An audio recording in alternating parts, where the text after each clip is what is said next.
There are 5 PGA Tour cards on the line this week in PGA Tour Q-School, but there are a lot of players vying for those rare opportunities to play on the PGA Tour next year.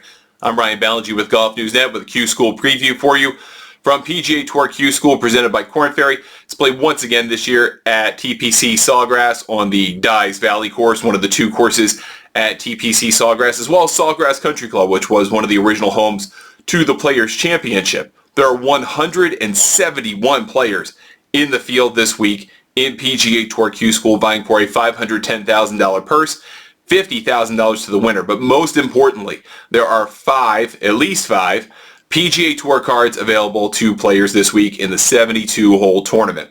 The top 5 players and ties in that top 5 get PGA Tour status for next season.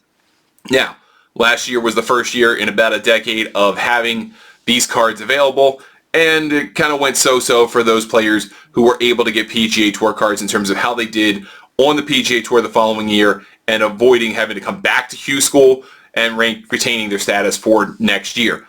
We'll see that experiment again this year. Again, 171 players, 4 more than last year, the 167-player field, and it's a mix of variety of players. Some young players who were on the Korn Ferry Tour got close, didn't get their cards, or managed to keep status for next year. Some PGA Tour veterans who maybe fell out of the top 125 in the FedEx Cup fall standings wound up back at Q-School. Some players on the fringe, some players who are just trying to get started in their career, some who are making their last gasp effort to get back to the PGA Tour.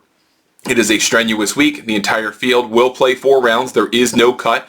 You'll play 2 rounds on each of the courses. And again, top 5 and ties at the end of the week get coveted PGA Tour cards. But not all is lost if you don't finish in that top 5 and ties. The next 40 players in ties get some kind of guaranteed starts on the Korn Ferry Tour next year. Top 25 or so get 12 guaranteed starts, which gets you through about half the season of guaranteed starts on the Korn Ferry Tour. And then the remaining players in that group get 8 guaranteed starts on the Korn Ferry Tour in 2025.